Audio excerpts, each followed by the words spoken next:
Hey, it's Arvid, and you're listening to the Bootstrapped Founder.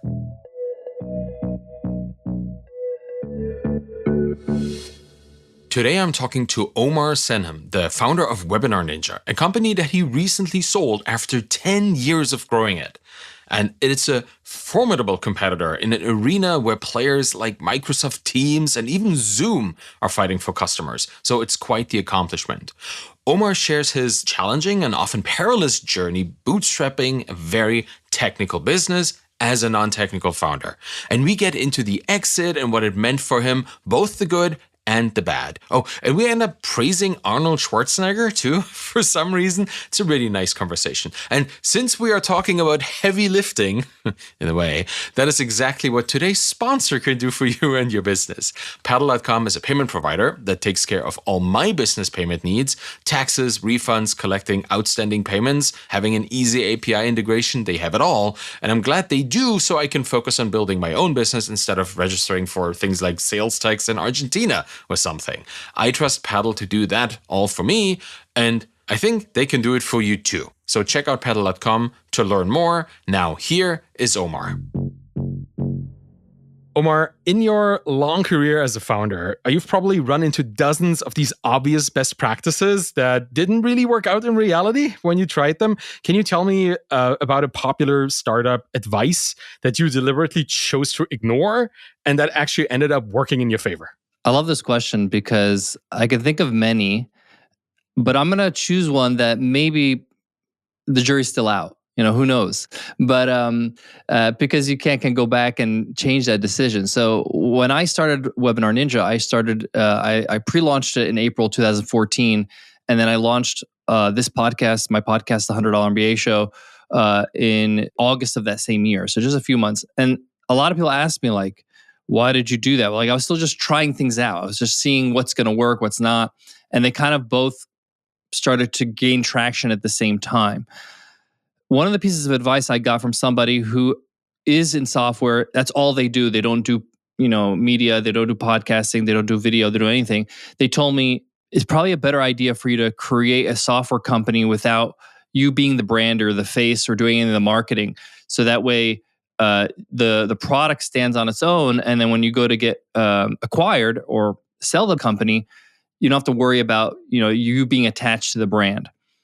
And that sounds like sound advice. Like that's not a bad idea, But for me, all I had was that. Like I'm a non-technical founder. I know a bit of PHP. I know enough so I can know that my engineers are not scamming me, but other than that, I'm non-technical, and my background, I was an educator, as a teacher for 10 years at the high school university level. So like all I got is my teaching. All I got is for me to do the webinars. All I got is for me to do the video marketing and the sales.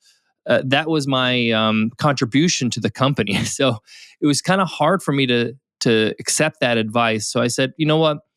I'm just going to use what I got because I don't know if this thing has legs in the first place, if it's going to sell, if it's going to make it happen, if it's going to resonate with an audience. And I did it, and it helped big time. Now when we did get acquired, it was something that we had to talk about.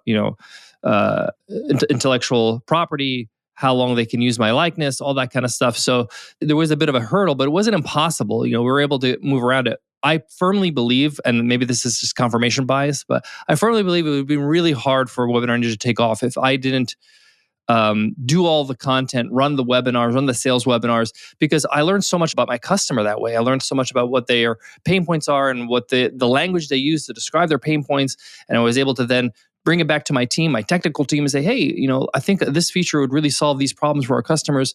How long would it take for us to build this? 2 weeks later, we ship it out. Okay, great. I communicate that to my audience and show the value. So that's one piece of advice I would say that I guess I'm glad I ignored, but in some ways I felt like I didn't really have much of a choice.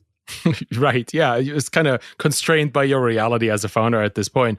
Although I think it probably made sense for businesses founded prior to 2014, like in the nascent stages of social media and in like founder presence on social media too, right? Because if you look at it now and you look at a SaaS business that you want to use for your own business, you look for the founder, you look for the people behind it. I'm on every single business's about page every single time before I subscribe to it, just to see, are these real people? Like that's the first thing, right? And then if they are they people that I actually would want to talk to? Because I eventually will have to. So, like from a personal perspective, it makes perfect sense. I chose the same way. And I feel now trust is so much less mediated by gatekeepers as it used to be back in the day, right? Before social media, that you kind of have to establish some of that as a founder with every single customer that you have out there. That's so true. I do agree with that in a lot of regard. And I felt like I was able to build trust with my audience quickly because I wasn't afraid to put my face and put my name behind the product, which was a differentiator. And we attracted a lot of independent creators and a lot of coaches and people that resonated with my style and who I am as a teacher and all that kind of stuff versus, some of the bigger enterprise tools. Yeah, was it a choice that you made consciously at that point, like to go for that kind of audience? I knew I had to niche down in 2014, January 2014, just maybe a few months before we launched Webinar Ninja. I went to a conference called New Media Expo in Vegas. The conference doesn't exist anymore, but it was a conference. It was kind of like the first time I met people doing what I always wanted to do. I felt like, wow, this is possible. I met people like Nathan Barry there for the first time. He was just starting ConvertKit at the time. I remember we were having like breakfast at 2 a.m. He's having waffles next to me and we're just chatting. And he was telling me that this niching thing is working for him. Like he was niching down to like mommy bloggers and fashion bloggers and things like that. And I was like, okay, maybe I need to do that so that I don't need to appeal to everybody. And also, I was more interested in having several customers, whether it's 1,000, 2,000, 3,000 customers, rather than 3 or 4 big clients where I have to kind of bend the software for their needs.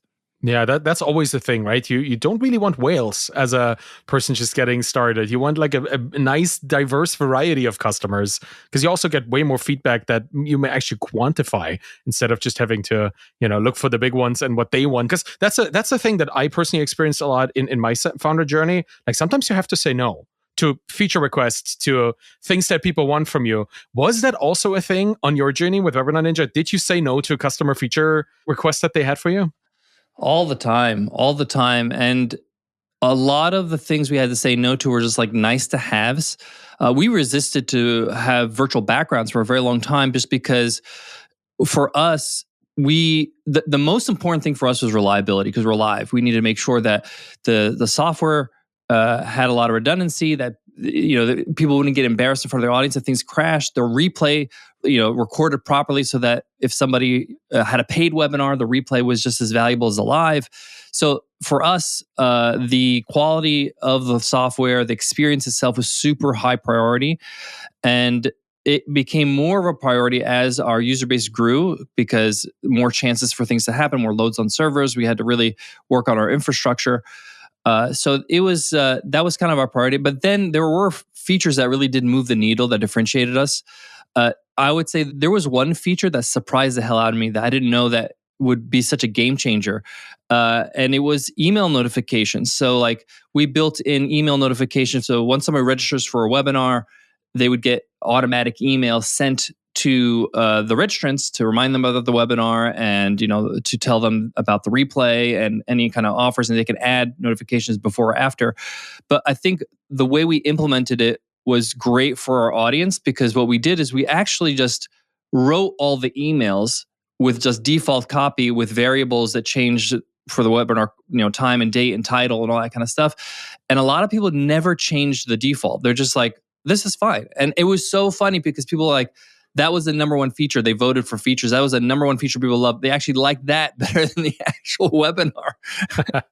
Yeah, but that, you see where the value is, right? Like, because a webinar is a thing in time that happens in a moment. This is kind of this emergent thing, hopefully, if it's really good, right? People feel like that this was something that I was part of. But the relationship between the people hosting and the people coming to the webinar, that is an ongoing thing, hopefully, right? That is something you can strengthen and bolster. And for that, no notifications are extremely valuable. I can see this being some like almost a core feature of a platform like yours. That makes perfect sense to me.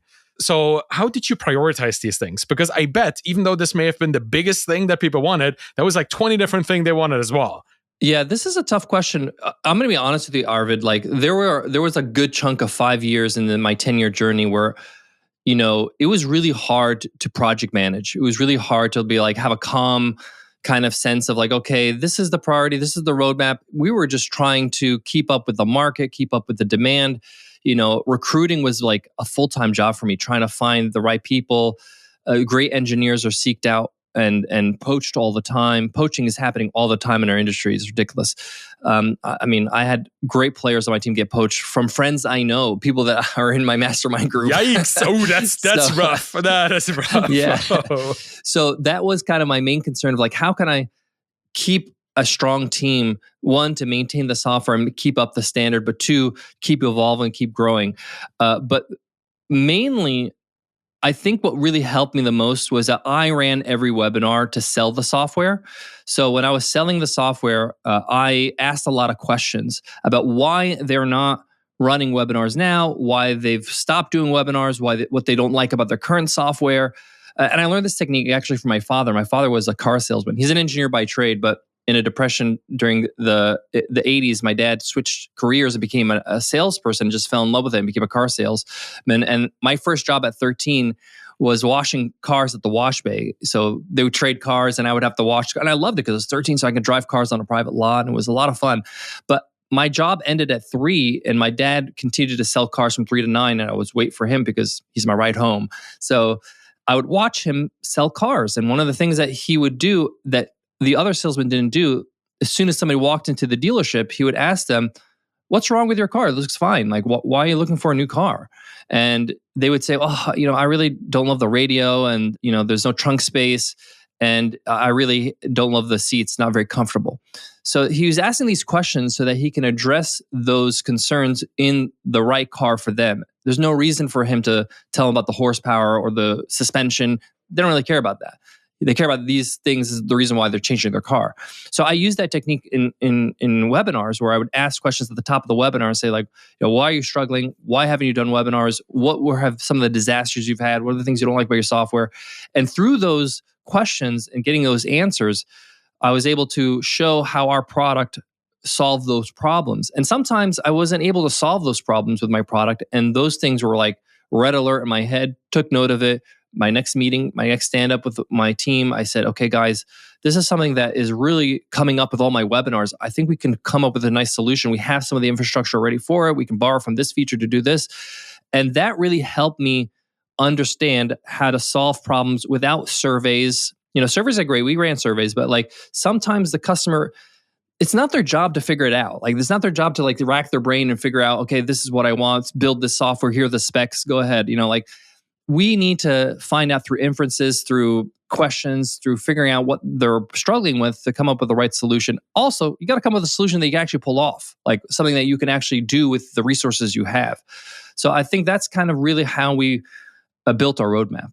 Man, this is founder-led sales, which is great. Maybe founder-instigated sales. There probably was more than just your sales webinar there. But I love that you are still very much in there, and you're kind of the conduit between customers and their needs and what the feature priority list is. I really like this, and what I like most, particularly with the story that you told about your dad asking people what's wrong with their car. It's perfectly fine. This is a very respectful way of engaging a customer. I think better. There are so many desperate ways to go for a customer, but saying, "Hey, what you have is okay, but tell me what do you think is wrong? Maybe I can help." That alone already sets you apart from all these people trying to snake oil sell you on things that they make you fear or whatever. And we were in that market, Arvid. Like we were like one of the things that we had to do is differentiate ourselves. We're not high pressure sales. We're not trying to say like you're one click away from being $1 million. We really had to show them, hey, like our whole theme and our whole mantra was like webinars are a great trust building tool. And if I wasn't trying to build trust in my audience, then it would be very hypocritical, And the best lesson I learned from my dad was sales is not about saying the right words or convincing somebody to buy something. It's being an advisor, helping them make a decision. And that was like the best thing I ever heard in my life, because it alleviated the pressure for me to be like trying to like, oh, they're going to slip through my fingers. More like, hey, maybe the best decision for you is to wait 6 months and then come back to me, or maybe this product is too much for you. You don't need this. You actually, need maybe video marketing software instead of webinars. Yeah. Yeah, that's something I hear a lot from founders who have this kind of more personable, more honest approach. Let's just call it what it is, right? When it comes to communicating with their prospects, if they find a prospect that doesn't work, they don't have a problem recommending an alternative solution, maybe even a direct competitor, if they know that act of connecting with the client is leaving a better impression than trying to push something on them. I really like that. That must have been hard. Like I think webinars or anything like video communication, that must be a hyper competitive space. Why? Why did you go for a space like that? The short answer is ignorance is bliss. I was really ignorant about how hard it is. Like, I just loved webinars because I used to run a lot, because I was a teacher, and it was a great way for me to leverage the skills I already have en masse to teach a lot of people at once and be able to sell my products and services. I was selling the $100 MBA program at the time. That's how I fell in love with webinars, but I hated how long it took to put it all together. This, the landing page and the thank you pages and the automations and the replay and all that kind of stuff. And that's kind of how Webinar Ninja was born. And I didn't really understand how hard it was. Again, non-technical founder. I just kind of learned along the way. I was like, how hard it could be? It's not that hard. Just kind of, I know my way around like landing pages, WordPress, blah, blah. I need just the video element. I know a buddy of mine, Matthew Kimberly, he asked me the same question, like, why would you, this is probably like the most difficult software you could build. Like, it's like actually like 5 softwares in one, which is true. I had like email marketing, I had video marketing, video recording, landing page software, chat software, because it has the chat and all the notifications aside during the webinar. And I kind of just fell into it, and I didn't realize how difficult it was as I was still building it. And once I kind of built it, it's funny, like once you get the ball rolling, it's like becoming a bodybuilder. Like you don't just become a bodybuilder overnight. You just go to the gym once, you start lifting some weights, all of a sudden you think, okay, why don't I start doing some squats? And it just starts to build upon each other. I'm actually glad I didn't know. And that's the problem I have now, Arvid. I know how hard building a software is. I'm very tentative to start another SaaS because I'm not sure I can pull it off. Like, I'm being honest with you. Like, I don't know if I can do it again. Probably if I chose the right product, right audience, things like that, and there's a good chance I can use my experience. But I was a lot more confident with as little as I knew back then than I am now. Does that make sense? Oh, I can relate to that so much, because I felt the same way like a year ago before I started my new SaaS after having sold it a couple of years. Love it. Yeah. Well, it is great, but it's not yet profitable. So I'm still on the path. And that is like now almost like 7-8 months in. So for somebody who had a successful exit, who had then the opportunity to, like you, teach and build a media business, to then get back to the drawing board, start building a business, and seeing just how hard it is to get it off the ground.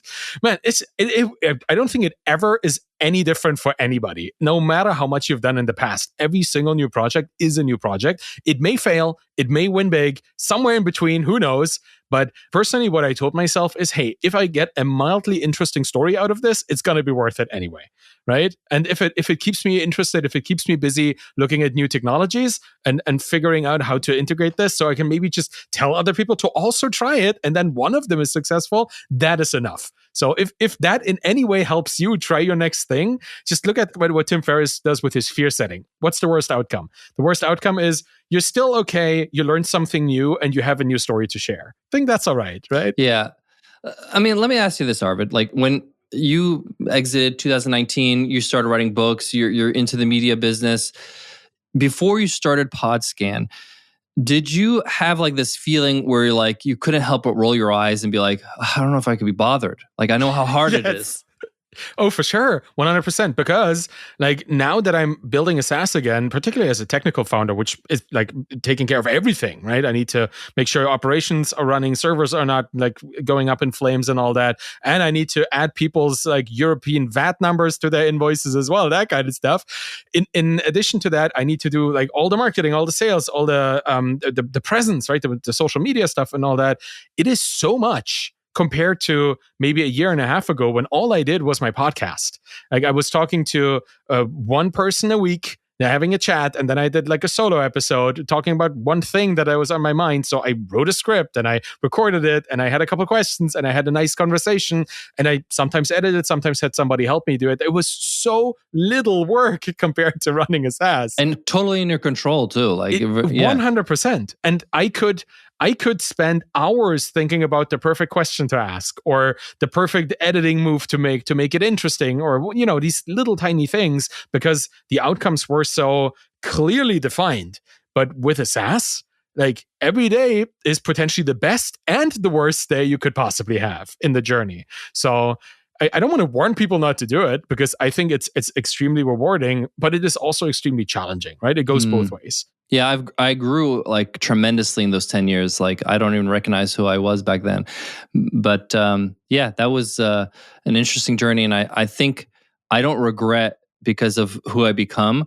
But now that I am in a more comfortable position, I'm thinking, okay, what do I do at this point that still fulfills me? Because to be honest with you, like I just wanted to win, with Webinar Ninja. I just wanted to be able to have a successful, profitable business that would put me in a good position financially, all that kind of stuff. But now that kind of has been done, I want to be like, okay, where is this going? Like a part of me is just like, should I just do something completely different? Or should I just like start learning the piano or something? Why not? You know what I'm saying? I mean, you can, right? Like, nobody's going to stop you. Yeah. I get the feeling too. It's weird because like I think as humans, we have this narrative in our mind that our life needs to kind of have this story, right? This background theme, this arc, this big thing where you start somewhere and then you grow, and then the biggest thing happens at the end. I don't know if that's the case, and I don't know if that's necessary to feel fulfilled in what you do. Like I started this business, like the Podscan thing, because I had built a very unsuccessful SaaS business just in between, just to try new things. Like again, like I was just giddy to do tech stuff, and I needed a way to market it, and I didn't find it. So I built my own marketing tool. That's kind of where this came from. So and then it blew up all of a sudden. So I never expected this little marketing tool to actually turn into the business that I'm really focusing my attention on. So you never know, and anything that keeps you interested, I think, is a benefit, because with everything you do, you personally bring your whole experience, like all 10 years plus of your experience, and in your case, the 10 years of your own experience plus the 10 years of your podcast guests and listeners and audience experience all together in one. Like the only thing that you that would be, I think, a net loss for humanity if you were to stop teaching in some capacity. Yeah, that's kind of been the through line for me. That's where I feel like I can add the most value, and that's kind of when we sold Webinar Ninja. Nicole's my wife and my business partner, and what we were discussing is like, okay, everybody was asking, what's next? And it's just like, can I just chill for a moment? but it was a valid question. And for me, I just wanted to focus on the $100 MBA show. I wanted to build the $100 MBA community. I wanted to be able to, and honestly, the podcast, I maintained it during, the Webinar Ninja days and growing the software. But the community really took a backseat, and I really wanted to reinvest myself, because I feel like, again, I'm a different person than I was when I started it. So there's so much more I can offer, and I can really actually distill a lot of the stuff that matters. And my goal really with the $100 MBA is just to provide timeless information. There's so much strategy and tactics that you can get from Twitter, or get from X, or anywhere else, and I'm really interested in the stuff that doesn't change. So regardless of what you're building, it will work. I think that's the ultimate long-term play, right? I don't think I would ever give up this podcast. I might stop the SaaS business, some of the ones that I run, but the podcast, the media business, that's also my personal brand. We kind of talked about this earlier, right? That's the thing that throughout every other thing that I do, this is the constant thing.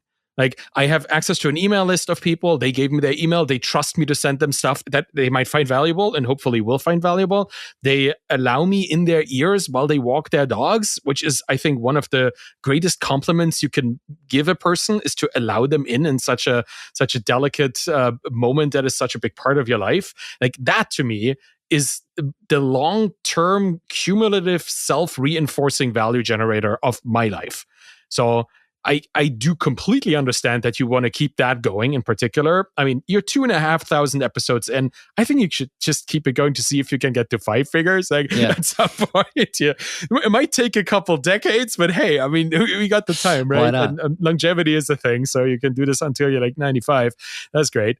I think that is the true value of what entrepreneurs today can start from the very first day they start being a founder. Like you did it, and that I love about your show in particular is that it started in tandem with the SaaS, right? Even though it was a bit later, but like 2014 is 2014. Doesn't matter exactly when, right? It happened at the same time. I do wonder, like, do you think your life would look very different had you not started the podcast? 1,000%. 1,000%. The podcast has changed my life in so many ways, opened so many doors. I speak on stages because of Webinar Ninja at SaaS conferences, but I speak 3 times as much when it comes to the podcast because the show really allowed me to give honest advice to people. One of the reason why I started the podcast, which is mostly me teaching 3 days a week, and then we have an interview once a month with somebody I can't really have their perspective. We had Laura Roeder. I don't have a female perspective being a founder of a SaaS company, that I need somebody else for. But the reason why I started is because I felt like there was a lack of just straight up real advice, real lessons that people can just implement right away. So often when you listen to an episode, it's something I struggled with maybe for years, maybe 6 months ago. And I just recovered from the pain. Now I'm ready to teach it. And that is something that I really love about the podcast. And this is why I do it. And I think that's why it was successful, honestly, is because I'm able to provide a new kind of dynamic to podcasting. And that show has just, it changed my life big time. And a lot of people ask me like, wow, how do you have a successful podcast? Like, if I wasn't successful after 10 years, it would be a problem. Like, there's got to be something wrong with me at this point, and really, honestly, it's the consistency. I just allowed enough reps for me to get better. I invested in it. A lot of people, especially in the business world, see podcasting as a marketing tool, as a way to get leads. And I think that's a mistake. I think you're going to spend the time building a podcast and recording a podcast, editing it. You might as well go all in and realize that you are part of the media now. You're competing with people that are trained actors and show hosts like Stephen Colbert. And, so why don't you level up your game? Get voice lessons. I got voice lessons. I took public speaking lessons. I upped my, technology and all that kind of stuff when I could afford it. But the point is that if you don't take it seriously, unfortunately, it's too competitive to stand out. And that's something that I was just trying to do is like every time I got up on the mic, how can I get better this time? How can I improve my intonation? How can I improve my pauses? How can I do better when it comes to the edit with my team? And that's kind of how the show got better over time. I love the attention to detail. I can tell you're a craftsperson in that regard and other regards, obviously, as well. But that like to want to become better at speaking, not every person knows that that's even an option, right? Like it's like that you can have a voice teacher, that you can have a vocal coach. That's not just for singing. That's also for just communicating. And maybe I should get a vocal coach. I'm going to give people a gift here. Here's a gift. Super amazing gift you're going to love. It's going to be a 2-pronged gift. The first prong is there's a great public speaking course for like less than $100 that you can buy at Creative Live. It's called Heroic Public Speaking. It's by Michael Port and Amy Port. These guys were my coaches as public speakers. Amy Port is my voice coach. And they ran a Creative Live when they were launching their public speaking program. This is like maybe 2014. That's how, and they still have it on Creative Live. But it's a great course. It's worth its weight in gold. Incredible, right? I'm there live and I'm on the stage being coached. You could see how horrible I am. You could laugh at my misery and how bad I like he's stopping me every 3 seconds, correcting my speech and my opening and my gestures and my eye contact and my voice. And I'm like, this is a disaster. I'm horrible. But the fact that if I don't have cringeworthy work, I would say if you don't have cringeworthy work, you've started too late. You need to really just start putting in the reps and realizing it's okay to be bad in the beginning, which is a blessing because you don't have much of an audience at the beginning. But as you get better and you start growing, I laugh because I was in my car one day and I don't know what happened, but it looped into the first episode of the podcast. Yes, I listen to my own podcast to see if I'm getting better or not, but I couldn't even bear it. I was like, how do we mute this? How do I shut off the volume? This thing is atrocious. But that's where you start. You got to start somewhere. It's so funny because you're mirroring exactly my experience with my own show. I used to edit it myself. I used to record it through what could only have been a potato or something. Like, it was really, really, really bad. And just listening to, I mean, obviously I have help now, right? I found people who are really good at the particular jobs that are needed for these particular things, audio engineering, and even like it is a team effort at some point. And just like a SaaS business too, right? Like you always have to find the right people to do these jobs well. Like you said yourself, you're not a technical person. You needed to find and hire technical people to get this going. How big was Webinar Ninja when you sold it? We had a team of 30. It was not a huge team. We were very heavy on customer support. We were just like, because it's webinars, and if anything, they needed help, they're not sure how to work something in the studio. Our response time was, I believe, like average, it was 90 seconds. So we were their chat right there. We were the only ones that are actually doing that. A lot of people were just doing email or ticket software, and we just wanted to kind of be known for great support. And so we had a good team of about 7 people in support and customer success who help people as they get started, things like that, and ran our member webinars as well. We had like a members area, and we did like coffee hours to get people to learn from each other and things like that. And lots of engineers. A lot of people don't know this. I share this often in speeches now that post-exit, but like Nicole and I didn't pay ourselves very much at all, like a minimum for the longevity of the business, because we wanted to reinvest back into the business as much as possible and grow it. I felt like a raise or a hire, let's go with a hire. And I'm not saying that's the right way to do it. That's what I did. I one of my favorite hobbies is poker, and I just had pocket aces. I had a good hand. I felt like I want to go all in, and that's the choice I made. Not saying that's the choice for everybody, but I had engineers getting paid 5 times as much as me. Like I had to run that payroll every month and be like, this is what's best for the company. This is what I got to do. And maybe I enjoy being a martyr or something like that. But that's if I had to do it all over again, I'd probably try to figure a way to take some cash off the table to feel a little bit more comfortable. Yeah, sacrifice only goes so far, right? Like I think there's also kind of a mental health aspect to this, because if you're constantly underpaying yourself because you think the business needs it, this creates this. I think I feel this myself in obviously having a not yet profitable business. I can't really pay myself anything, so the feeling always is there's something wrong. Right? Like there's always this little bit of anxiety, just even from understanding it to be lacking something. And I think a lot of founders probably feel this, right? I can't pay myself. This has to be bigger, be better. And like that creates a lot of like internal, I don't know, resentment maybe, or at least pressure. Oh, yeah. That you need to be able to deal with. How did you deal with that kind of stuff? It's a tough question, because it's hard for me to separate that experience of building that company and that software and myself. My value, my identity was definitely wrapped up into it, because I really wanted it to be the most successful thing I built. I wanted to make sure that it was valuable. There was a lot. We had 30,000 users, so it was a lot of people relying on us, and I wanted to make sure that we built a great product and all that. But at the same time, I was not happy with my life in terms of like my quality of life. When you're not paying yourself well as the founder, you can't afford getting a cleaner in your house. So you got to clean on the weekend. You can't afford getting ready-made meals, or you can't afford to hire a trainer to help you get healthy and feel better about yourself. So you got pressure at home, you got pressure at work. Like it's not sustainable, like you said. And I feel like I just bought into a narrative that maybe wasn't the best for me. I came up where our heroes were like the Basecamp guys, 47 Signals, Jason Fried, MailChimp. And what I realized after all my experience is that these guys are a rare occasion, that this is not the norm. Normal businesses don't run this way. And for me to base my whole business based on the exception to the rule is not really a smart thing to do. All power to them. These guys are still my heroes. Love them.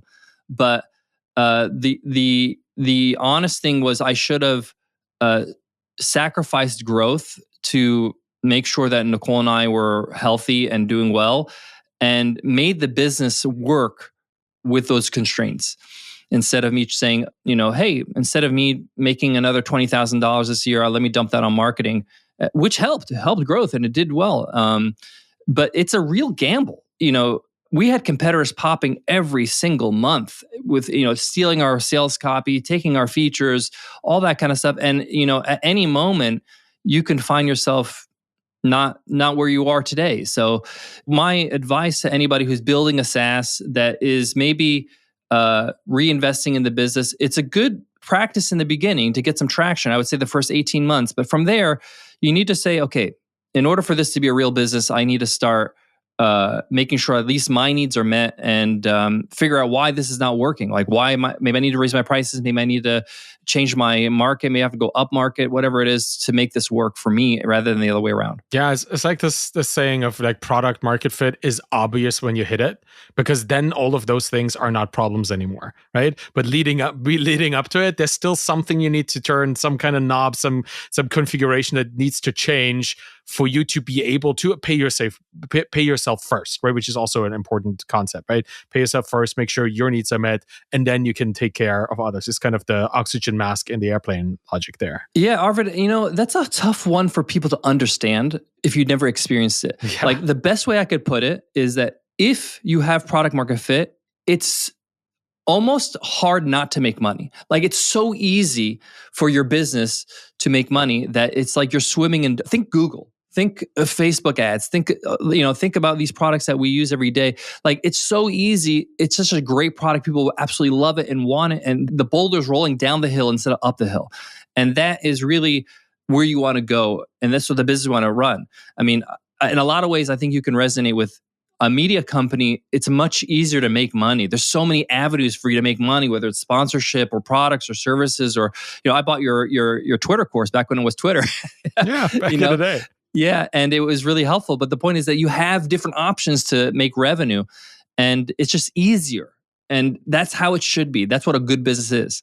Yeah, I appreciate. First off, I appreciate you buying my Twitter course. That is highly appreciated. Love it. I also like the visual of pushing the boulder up the hill. That to me fits well with what you said just prior to this about this, like loading up a burden onto yourself by not paying yourself, by putting all these anxieties. Like that makes it even harder to go uphill to begin with. You don't even have to think about pushing a boulder. It's just harder to go uphill with all these burdens on you, right? So like that's also what breaks founders is all the internal pressure plus the external pressure of not yet being at the top of the mountain where it starts going down like an avalanche.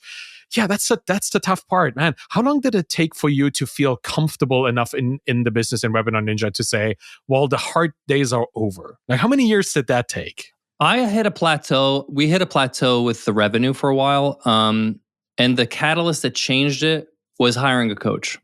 I wasn't really a person that invested in coaching. Like I took courses, I didn't really have, I'm talking about like high level $3,000 a month coaching, and we hired Dan Martell. He was our coach in SaaS Academy. And we caught him in a sweet spot. Like Dan now is kind of a big shot now. And I say that with, with love, like he's busy and he's famous and he's got a lot of things on his calendar. But he just, recently started SaaS Academy.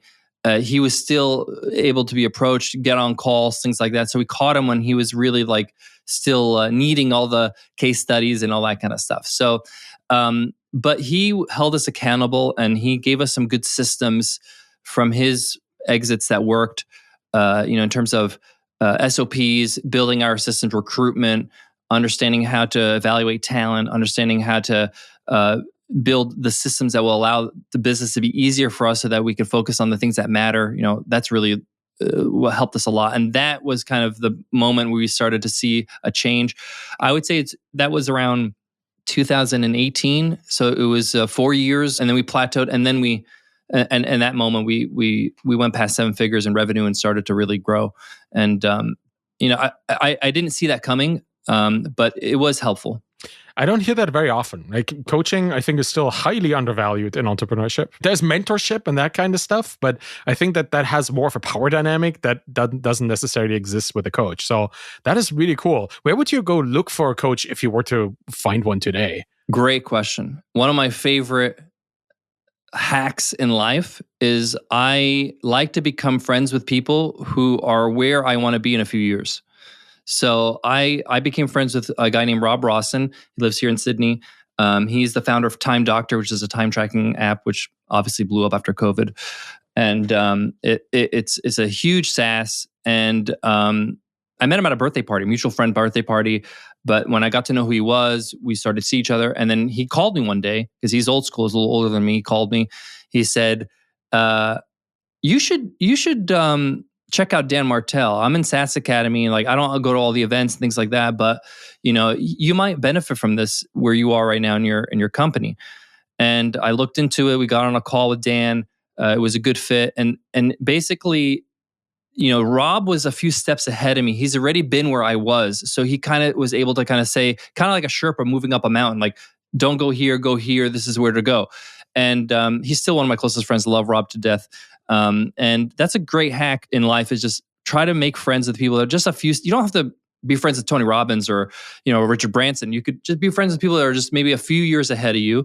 I actually love to go on holiday with people that are a little bit higher in their financial status than me, because it allows you to understand what your life might be soon. What worries them? What are they talking about? Everybody has problems. They just have different problems. Like now they're like, I don't know where to invest my money. I don't want to, screw this up. I don't want to, like they have different, I know that sounds very like privileged, and it's true, but it's funny, as people make more money, they have more problems, but they also have other things in their life that they maybe start to creep up. Health, families getting older and need care. They're having some relationship issues, and it's good to be around people that are, maybe where you want to go, to understand, like, is this the reality that you imagine? No, it's actually a different reality. Be prepared. Yeah, that's the stuff that hit me after we sold our company.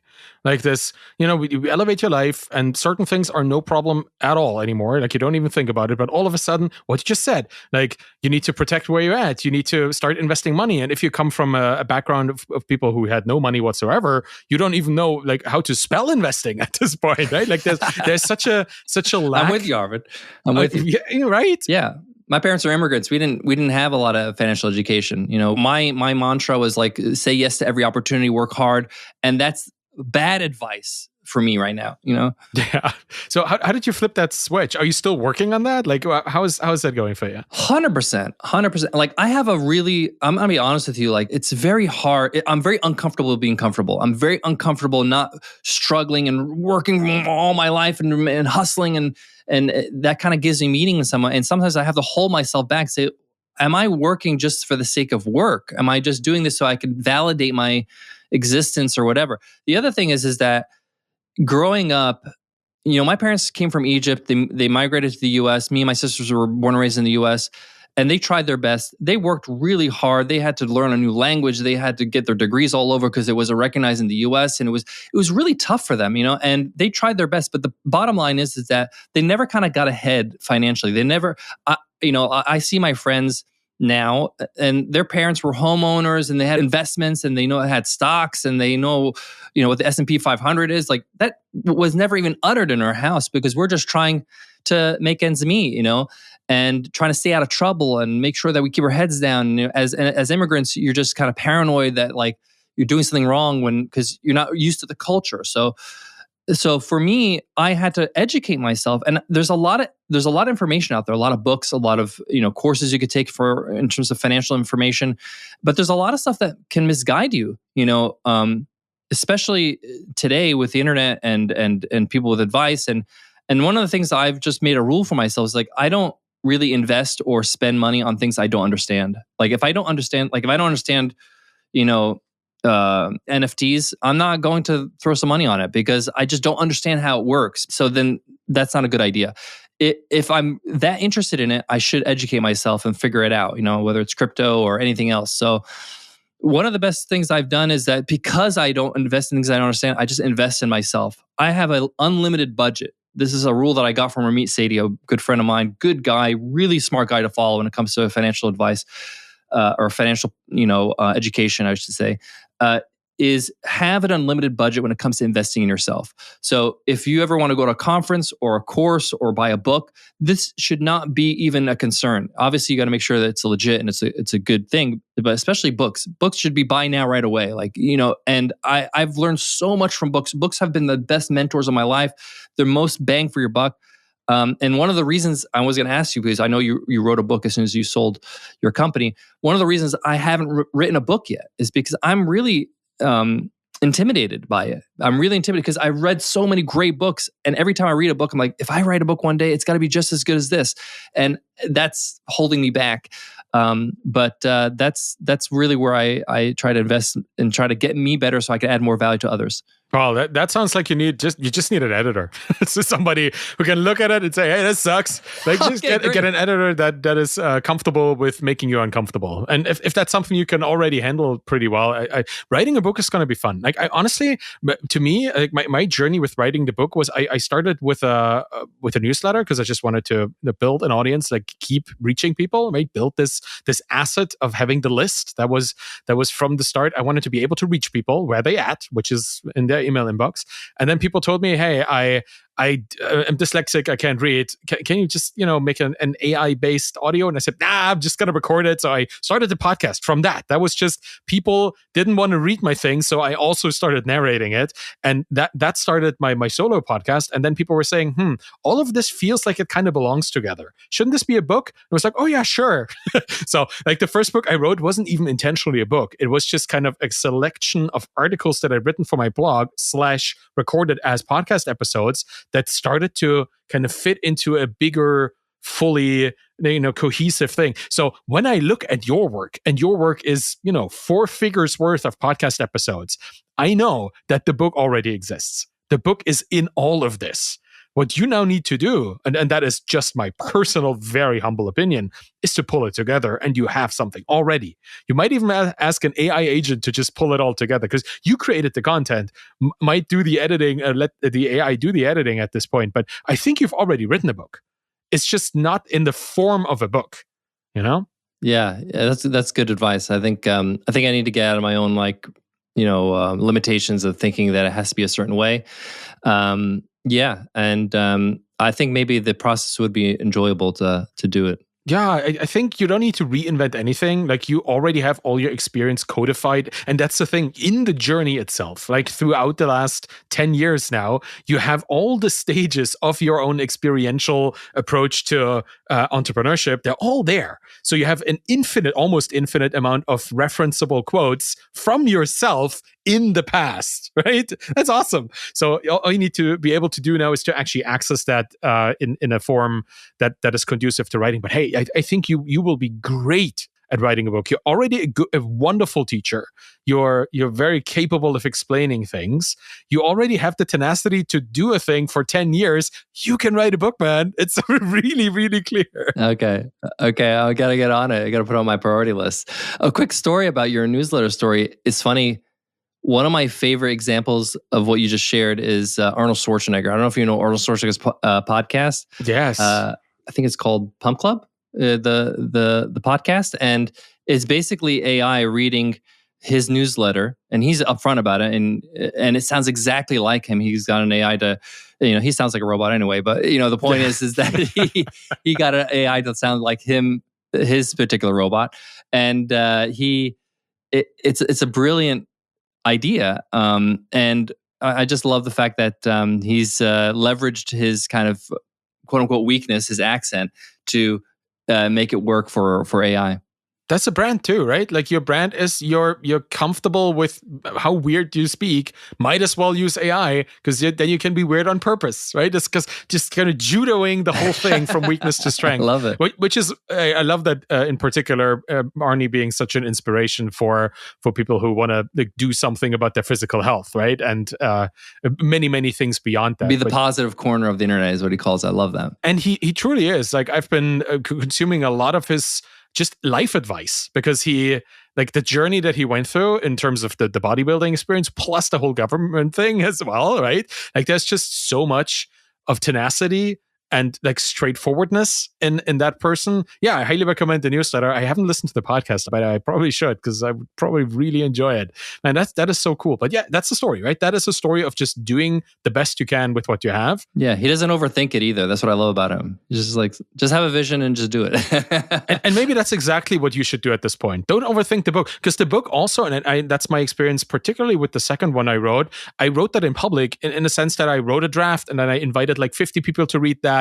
Then I refreshed the draft and invited another 50. I did that like 10 times until the book became the book it was at the end, almost indistinguishable from what it was in the first draft. So the first book you write is never going to see the light of day anyway, so you might as well write it now, right? You might as well do whatever, or write it just in the bullet points, or write it just in little quotes or whatever. Get out of your system. Then get it out, like put it in a system that you can then expand on. A book is never a static thing, and it doesn't have to be in this modern day and age where everything is digital anyway, right? So you can conceptualize it as more like a web of interconnected data than paper with text on it.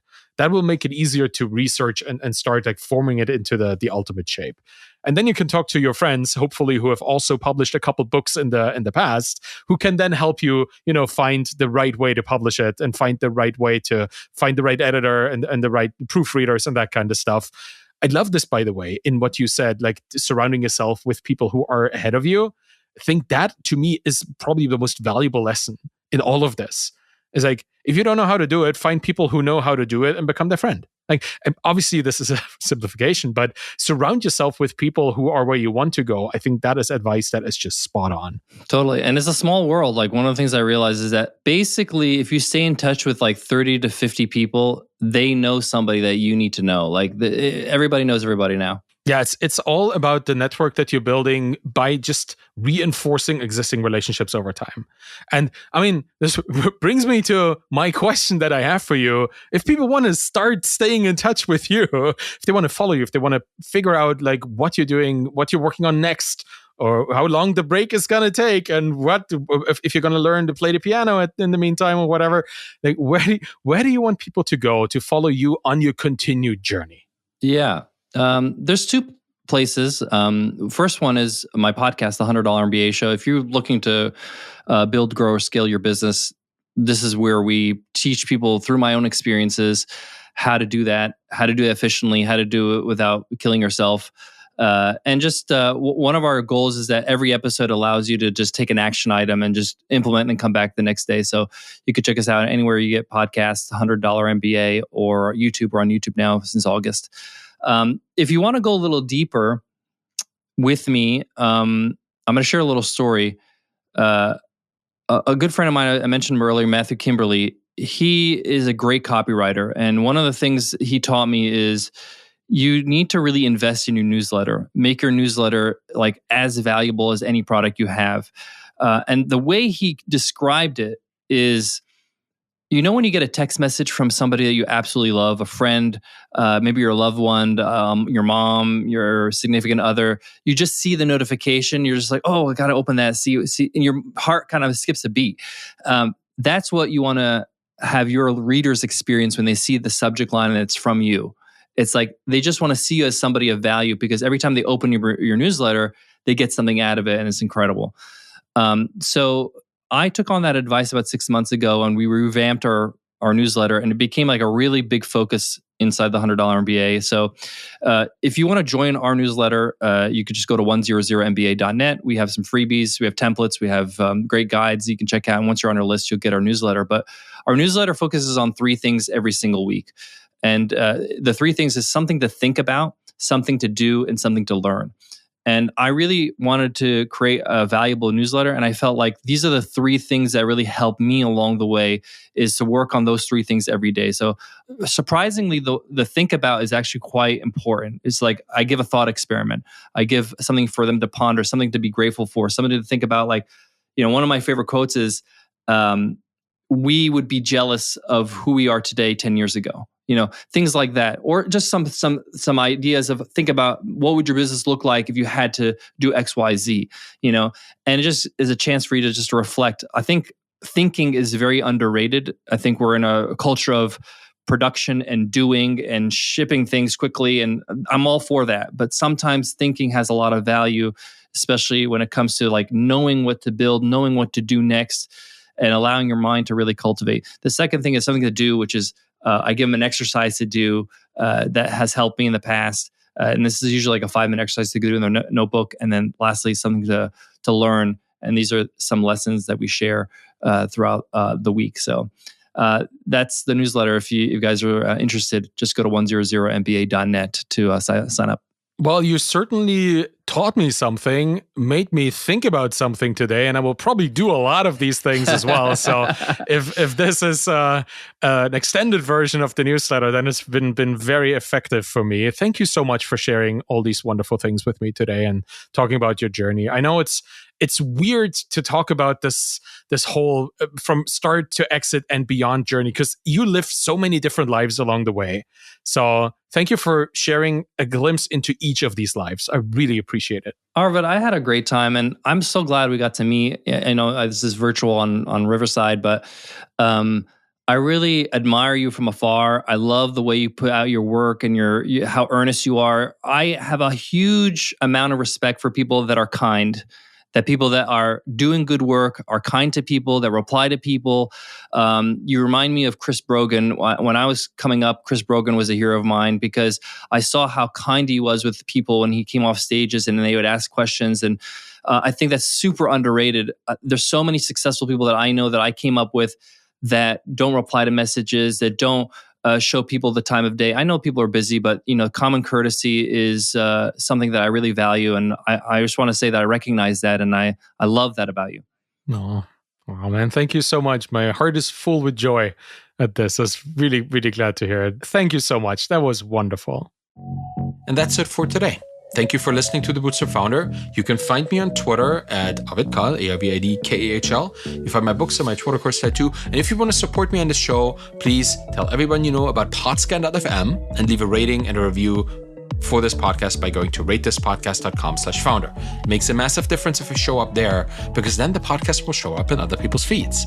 And that will truly help the show. Thank you so much for listening. Have a wonderful day, and bye-bye.